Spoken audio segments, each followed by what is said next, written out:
Vulture investors have been battling out for the remnants of a long-forgotten brand, Polaroid. After nearly 30 bids back and forth and counter bids, it's really not clear if distressed asset investor Lynn Tilton won the deal, or did liquidators Hilco and Gordon Brothers Group.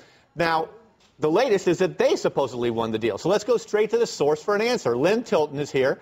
And Lynn, you've lost, even though you bid a couple $1 million higher than the liquidators, and you actually want to keep Polaroid going as a company. What is your very next move?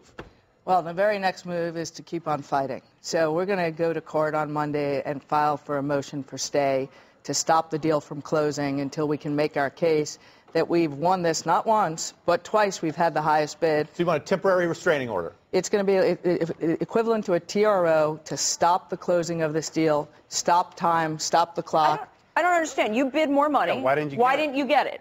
I wasn't liked. I don't know. I mean, this is the second time we've gone through two separate auctions. Last man standing, which is what a 363 sales, is all about, open bidding till the last man stands. Right. I've been the last man or woman standing twice, and twice the judge has overruled the highest bid. Saying what? Saying what? What's the explanation? The creditors have come in because part of the bidding process was equity, which is unusual, as saying they get to choose because they want the equity of the liquidators and not the equity of someone who's going to rebuild the company because it's going to take a long time till they would get their value. This is indeed bankruptcy court and creditors are kind of tantamount. I mean, shouldn't the judge listen to what creditors want? I think the judge should listen, as they always do to creditor objections, but there's a process in place. It's part of the 363 code under bankruptcy law, and a process was set up that beforehand that equity would have a certain value, excluded assets would have a value in cash, and that the highest and best bid would be the winner. So you know a lot about 363. I'm sorry to move it on to another topic, but that's what they keep talking about for General Motors. Could that work for a monstrosity the size of GM, a 363? Yeah, I mean, it absolutely can. It will be less of a monstrosity by the time they get there, which is what it's all about. But I think it would sell off in parts.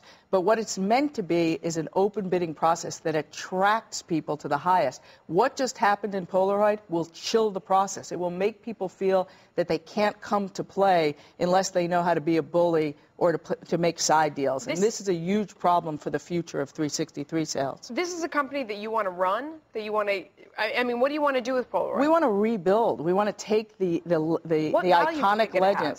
Well, there is a new product that hasn't made it to the market yet that plays off the instant camera. It's a digital camera that has a printer inside of it. So you take the picture and then you print it right off in a 3x4. We want to use that as the new technology and then build new technologies. We want to make it an incubator where people will bring their vulture. I'm on the Vulture, right? I don't see myself. Their venture capital technologies where we can take it through the architectural infrastructure of Polaroid and help them with the money to get there. We want to build the iconic legend. I mean, that's what we do at Patriarch. It really is iconic, right?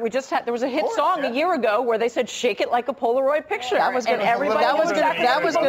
were going to try to use that as our theme song going forward. I know what your real play here is. This is home porn, isn't it? That's what's really going on. That's the Polaroid thing. Is that what's going on here? Oh, my goodness. I can't believe you went there, Dennis. You called me on it. I can't believe you called me on it. You're the only person on TV who would call me on that. Yeah, you're exactly right. They had a product in the 70s called The Swinger. I thought that was a little risque in its day. Yeah, what would we call it now, Dennis? I think you need to find out that new name in case I'm able to win in court and really bring this back to life. Right. I thought also that there's no credit available. Private equity is dead. How can you shift the gears after that? It's easy. It looks like there is credit out there, or are we paying all cash? We actually provide our own credit. One of the reasons that we're still alive and very, very active is I've never really used outside lenders. We raise our capital, and then we go out and we're the lender and the equity to all our companies. So we are playing with our own money, and we're not using outside capital. It's going to be a fun fight. Please, use a Polaroid. Take some images for us during the fighting, and maybe you'll come back and tell us how it turns out. I would love to. Thanks very much.